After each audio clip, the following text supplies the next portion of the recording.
Good morning. आज के इस वीडियो में बात करते हैं पेरिफेरल न्यूरोपैथी होता क्या है, कारण क्या है और कौन सी दवा लिया जाए कि पेरिफेरल न्यूरोपैथी से निजात पाई जा सके। तो आज की डेट में काफ़ी लोगों में देखा जाता है पेरिफेरल न्यूरोपैथी। काफ़ी दोस्तों ने लिखा कमेंट बॉक्स में कि पेरिफेरल न्यूरोपैथी पर भी वीडियो बनाया जाए, तो उन्हीं सब के सजेशन पर है।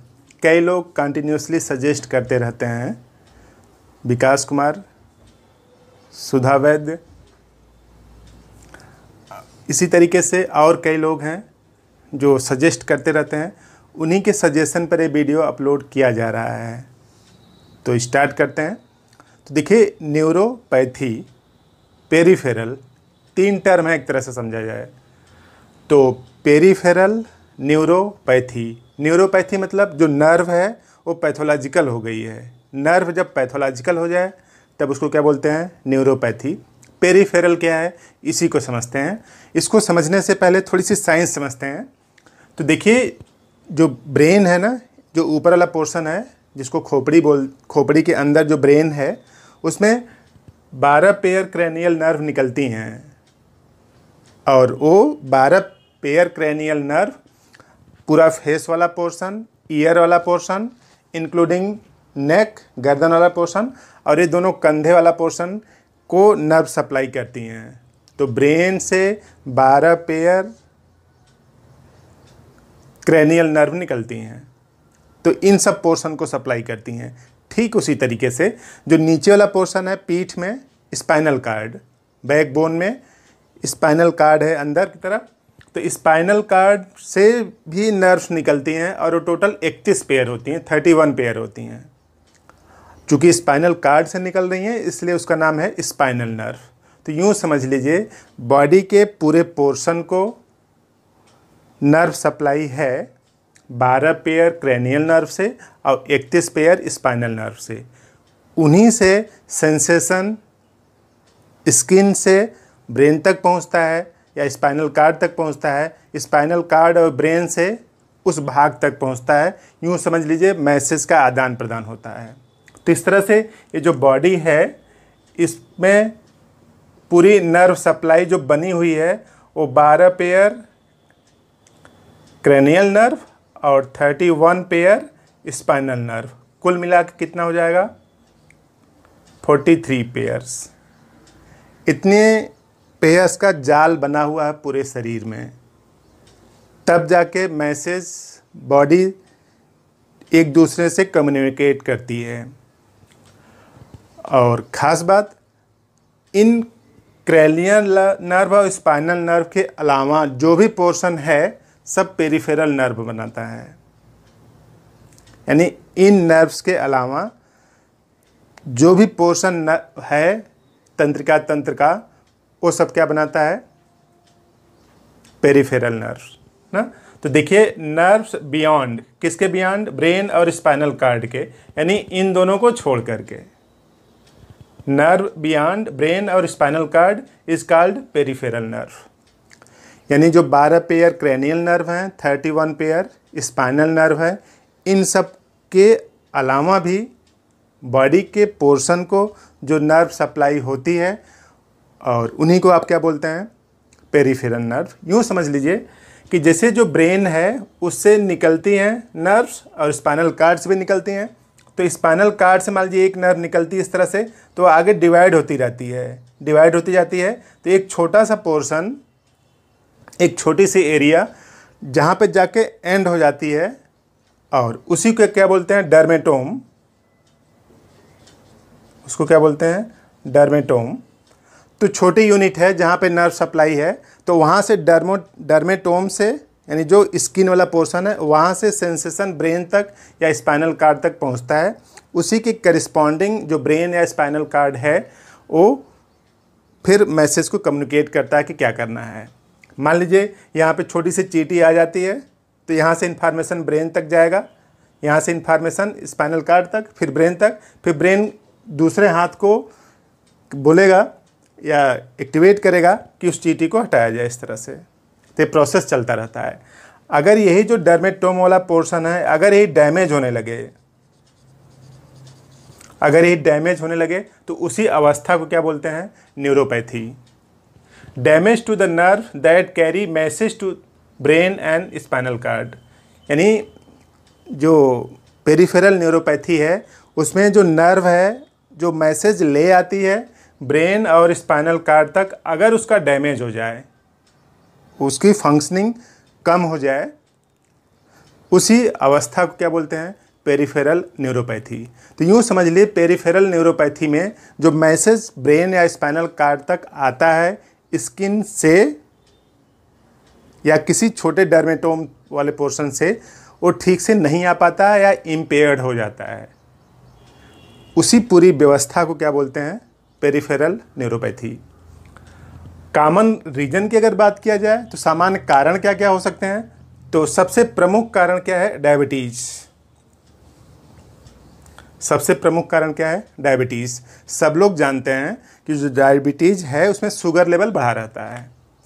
तो देखिए जो डायबिटीज़ है उसमें शुगर लेवल बढ़ा रहेगा, यानी 80 से 120 इतना तो नॉर्मल है, इससे बढ़ा हुआ होगा।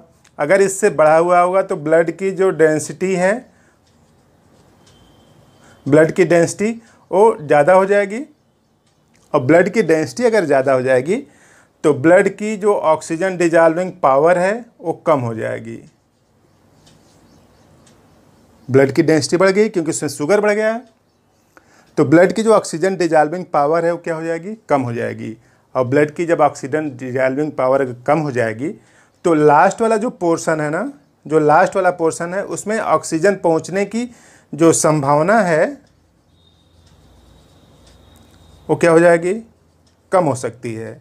ऑक्सीजन पहुंचने की जब संभावना कम होगी तो जब ऑक्सीजन नहीं पहुंचेगा तो एटीपी नहीं बनेगा, और किसी भी सेल को, चाहे वो नर्व सेल हो चाहे नॉर्मल सेल हो, अगर उसको एनर्जी नहीं मिलेगी तो डैमेज होने लगती है।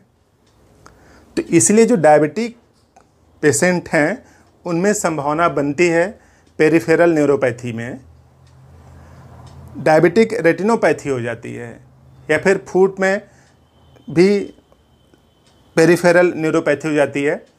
तो इस वजह से जो दिक्कतें क्रिएट होती हैं वो काफ़ी कॉमन देखी जा रही हैं ना। तो जो डायबिटिक न्यूरोपैथी है ये सबसे ज़्यादा मात्रा में देखी जाती है। और दूसरा है ट्रॉमेटिक इंजरी, कहीं पे चोट लग गई हो, वो पोर्शन रिमूव हो गया हो ना, और या वो नर्व पार्टिकुलर एरिया में डैमेज हो गई हो, कट हो गई हैं, तब उसको क्या बोलते हैं? Traumatic injury. बार बार इन्फेक्शन हो रहा है तो भी संभावना बनती है।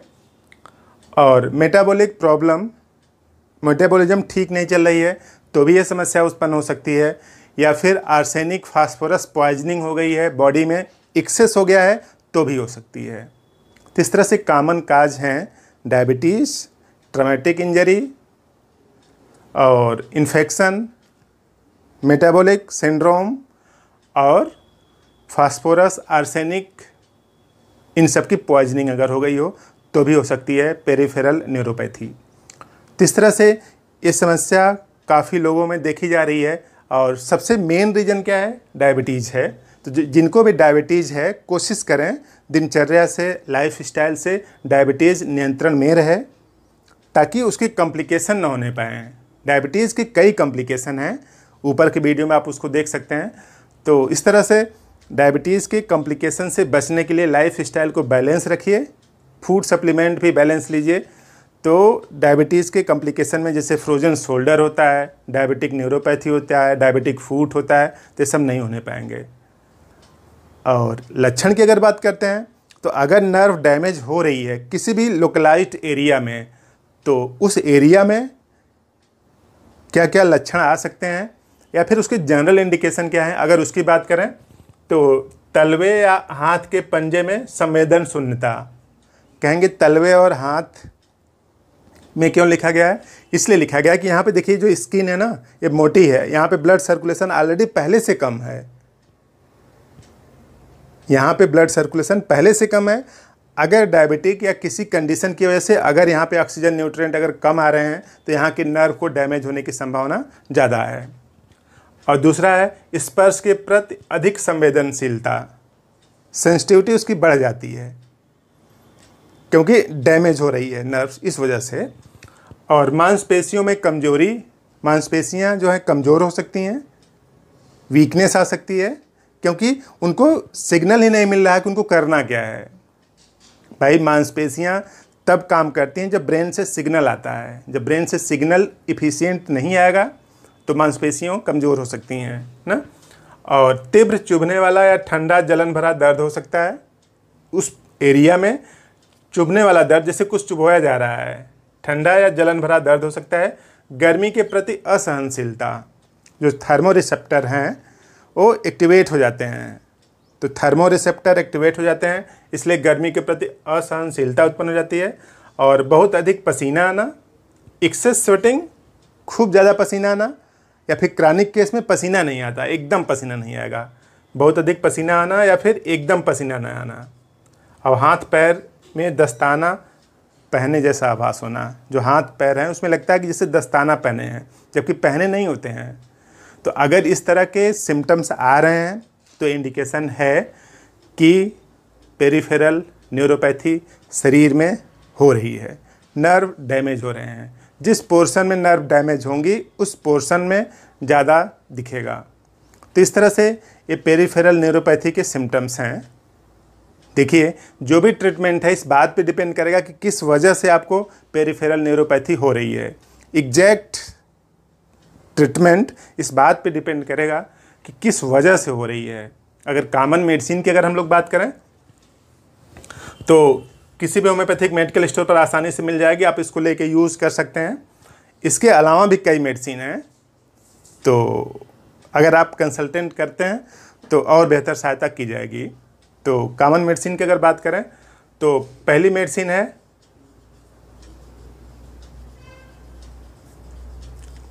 जैल्सीमियम 30। इसको सुबह में लीजिए, डेली सुबह 2 बूंद जीभ पर।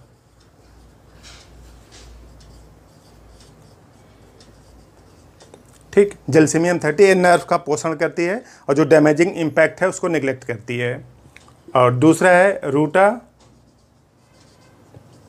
30, इसको डेली शाम को लीजिए, 2 बूंद जीभ पर।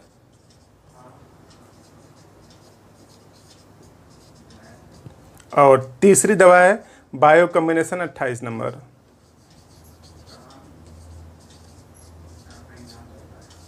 चार टैबलेट्स जीभ पर रखें 3 टाइम, 4 टैबलेट्स जीभ पर 3 टाइम रखें।